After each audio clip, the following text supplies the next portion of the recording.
Hey guys, Rift here, and today I want to talk about Assassin's Creed Odyssey. This game is like a fireworks display. You know how a fireworks display catches your attention for a few minutes? After that, you don't care about it anymore.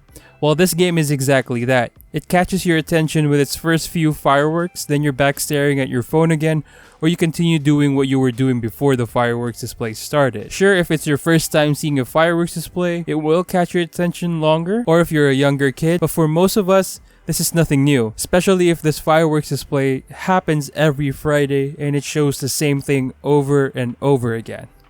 I went into Assassin's Creed Odyssey with an open mind, as I wanted to give this game a chance. But after the oohs and the ahs for the first few hours, you'll feel like you've seen it all with this game. Let's talk about some specifics. As I said, after the first few hours of this game, you'll be intrigued to look deeper, but the deeper you look, the emptier it becomes. The combat of this game is very basic. You have your heavy attack and your light attack. Sometimes you occasionally use your skill here and there. The skills are basic, it's nothing to write home about. You got the Spartan kick and this skill, while the others feel ordinary. The combat of this game, even in the harder difficulties, is very easy. For defense, you can dodge roll, and you have a parry. Well, that's about it. There's nothing too deep about the combat mechanics that I feel we have to talk in depth about, so let's move on. Next is the open world. Not the visuals, but the world itself. Now, this game according to some websites would take around 40 hours to finish. Remove all the time extending or the filler content, and I feel like this game can be done in 20 hours or less. One major example of this is the world. Now I truly believe that Ubisoft only makes these games open world to extend the gameplay hours and to be able to put in their marketing campaign the biggest open world with more than 40 hours of gameplay. What a joke, right? For example, the sailing. You don't need this here. In Assassin's Creed Black Flag, the shipbuilding was an essential part of the game as you were a pirate. In Assassin's Creed Odyssey, this doesn't make any sense. If they could make a more compact world or a design like in Witcher 2, after finishing the main story for that specific level, you move to the next location, this would be better as you don't have to spend most of the 40 hours walking, sailing, or galloping around the quote-unquote big open world. Yeah, the world is big, but it feels like a glorified loading screen. This also distracts us from the good content, which is the visuals and the story. We'll talk more about that later. Up next is the extra content. Now, there are a lot of things to explore, but it's the same content over and over again. One example is the caves. A lot of the smaller caves are just copy and paste. The interiors all look the same. The side missions are usually bringing this here and getting paid, killing this and getting paid. They try their own twist of the Shadow of Mordor Nemesis system with their bounty system, and even that feels weak. You can sometimes fight strong enemies, but they feel really uninspired and boring. They follow you around and you just run away if you don't want to fight, or you can always pay your bounty. I can't really put my finger on it, but the Nemesis system in the Shadow of Mordor and the Shadow of War games were done really well. Here it's just a really boring and unimportant part of the game. The conquests where you fight in epic battles also feel uninteresting. You have to do it during the beginning of the game as it was a part of the main quest. After doing it once, I never really wanted to do it again. Nothing about this is interesting. This again feels like a cheap attempt to copy the Shadow of War games where it was done right. Here it's just so dragged out and forced that you're not invested into doing any of this, as this doesn't affect anything gameplay wise. You only get a few epic gear and XP, and that's basically it. Let's talk about the gear and leveling up. The gear, they look really cool, but it's a grind. You get a weapon that you like the stats and looks, but in order for that weapon to be viable throughout the game, you have to grind for coin and resources to keep on upgrading that weapon or gear. Otherwise, you'll have to use new gear around the world. This is where the grind comes in. If you want better gear, you can do conquest, or you can pay with orichalcum, or you can just hunt mercenaries. If you don't do any of this, you'll have to look around the world. Otherwise, you're in for a tough time. It's not tough because the enemy AR are smart or they're good, but you literally do no damage with underleveled gear, while the enemies hit like a truck. You have to grind for hours to get good gear or to get that resource to upgrade your gear.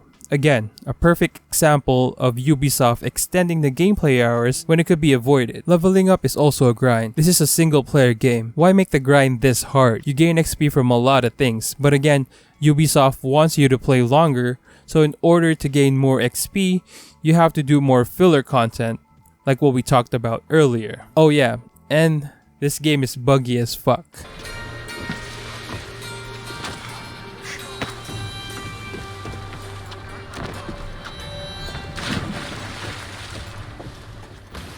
Now we have that out of the way, let's talk about the two good things about this game. First is the visuals. Ubisoft, no matter how much I shit on them, they always make the visuals look good. From the statues to the houses to the locations and the water, they all look beautiful. The armor, the weapons, everything you can look at in this game is beautiful. But again, like a firework, you'll eventually not care. Ubisoft can't keep on selling a good looking game with nothing in it because it'll get old, and it does. After the first oohs and the ahs from the visuals, you'll start to not care anymore. The other good thing is the story. The story is very interesting.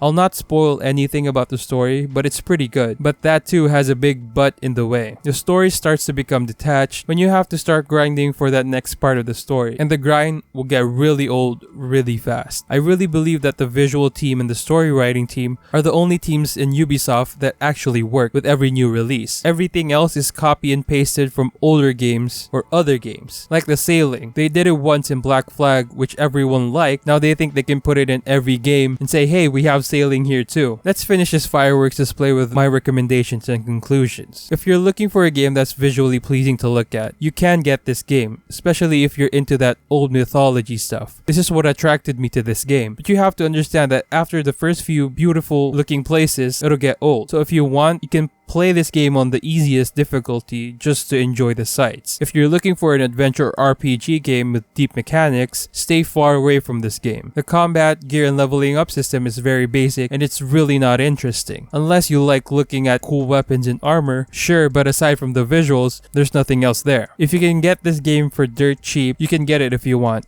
I got this game for $15. Do I think it's worth? Not really. Let's move to the conclusion. I used to love the Assassin's Creed series, but now it feels like these games are a lazy excuse to keep pumping out new Assassin's Creed games to sell when all that really changes is the setting and the story. Aside from that, fundamentally, it's all the same. I think most people are mad about this game for its bullshit time savers and how the game franchise turned from a stealth assassination game to a generic RPG with lackluster mechanics. This game really is a fireworks display. It'll catch your attention for a short while, then you'll feel like you've seen it all. The worst thing about it is that Assassin's Creed is like a fireworks display that happens every night with the same fireworks but with different colors. This game does not need to be 40 hours long nor open world. Cut out all of the sailing, walking, and you instantly cut out half of the game. Cut out the grind and you have a game that you can finish in under 20 hours. You can also better highlight the good things like the visuals, the setting, and the decent story, if you cut out the uninspired, boring stuff. Ubisoft sells us an Assassin's Creed title that isn't an Assassin's Creed game. If this game had a different title, sure, I'll still be disappointed because this game is hollow, but I will be less disappointed if they're not selling this as an Assassin's Creed game. I think that Ubisoft should focus on the strengths of their games. Their strengths are the visuals, and they can make a decent storyline. Imagine if they made a linear game like the Uncharted series or the Star Wars Fallen Order game, where the focus on the Uncharted series was its set piece, stories, and characters. I think this game franchise would be revived. So that's gonna be it for today, guys. Tell me what you think down below. If you like the video, press that like button. Thank you so much for all the love and support. I'll talk to you guys soon. Much love, stay safe, and peace out.